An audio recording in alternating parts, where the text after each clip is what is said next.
За сайн байцгаана уу хүмүүстээ та бүхэнд өнөөдөр мэндийг хүргэе. За өнөөдөр хэдүүлээ хичээл эхлэхээс өмнө нэгэн сонирхолтой туршлагыг хийж гүйцэтгэв. Тэгэхээр юуны өмнө та бүхэн нүдээ анаад за нүдэндээ цав цагаан гэрэл юм уу цав цагаан талыг төсөөлөөрэй, цав цагаан өнгийг төсөөлөөрэй. За тэгээ цав цагаан өнгийг төсөөлж байх хугацаанд өөр ямар нэг юм бодохгүй. За тэгээ дараах асуултанд хариулаарай. За нүдэндээ цав цагаан өнгийг төсөөлсөн бол одоо энэ хүү асуултанд шууд хариулахыг оролдоорой. Үхэр юу уудаг вэ гэсэн асуулт.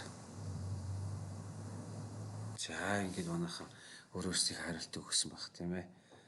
За үнээ сүү уудаг гэсэн хариулт зарим хүмүүс өгч байгаа бол бид нар цагаан юмыг төсөөлсөн, цагаан гэрдийг төсөөлсөн улмаас бидний тархинд бол цагаан гэдэг мэдээлэл очсон учраас энэ асуултан дээр алдсан байгаа. Тэгэхээр ийм хөвгчлөлтэй асуултаар бас бид хичээл эхлэж байгаа юм аа. За бидний өнөөдөр хичээлийн сэдэв бол гэрлийг үүсгэгчийг судалнаа. За тэгэхээр гэрэл юунаас үүсдэг вэ гэсэн юм суралцсан хичээлийн зорилтыг хэдүүлээ. Зорилгыг биелүүлнэ. За тэгээд байгалийн болон зохиомжтой гэсэн гэрлүүдийг таньж мэдж ялгадаг болно. За юуны өмнө дараах сурагчид маань энэ хүү зурган дээр байгаа текстэн дээр байгаа зургуудыг бүгднийг аль нь гэрэл үүсгэж болох, аль нь гэрэл үүсгэж биш болохоо ялгаж үзээрэй.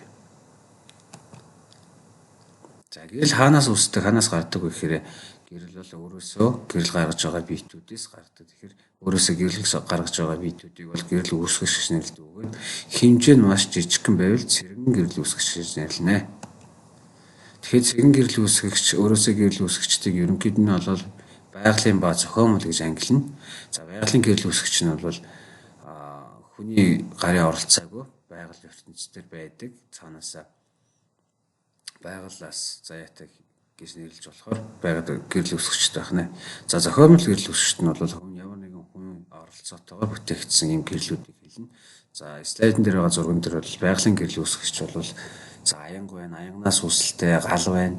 За зохиомжтой гэрэл үүсгэгч нь бол бидний амьдралд хэрэглэгдэх гэрлэн дохио, за бидний гар чийдэн өндөр гэх мэтчлэн энэ хүний гараар зохион бүтээгдсэн техник хэрэгслүүд байна. За байгалийн гэрэл үүсгэгчийн жишээ нь бол нар од, за энэ дээр бол сар гэж буруу зураглал явагдаж байна. За зохиомжтой гэрэл үүсгэгч нь бол лаач хэдэн шүдэнц. За дахиад та бүхэн энэ 7 зурган дээр байгалийн болон зохиомжтой гэрэл үүсгэгчийг ялгаад дасгал ажил хийгээд үзээрэй. За тэгэхээр хамгийн ихэнд байгаа нар бол байгалийн гэрэл үүсгэгч. За бидний мэдэх аянга бол байгалийн гэрэл үүсгэгч. Галтуул бол байгалийн гэрэл үүсгэгч. Чийдэн бол хүн төрөлхтөн зохион бүтээсэн учраас чийдэн бол зохиомжтой гэрэл үүсгэгч. За гэрэлт цох гэдэг амт бол байгалийн гэрэл үүсгэгч. За шүдэнц бол зохиомжтой гэрэл үүсгэж байна.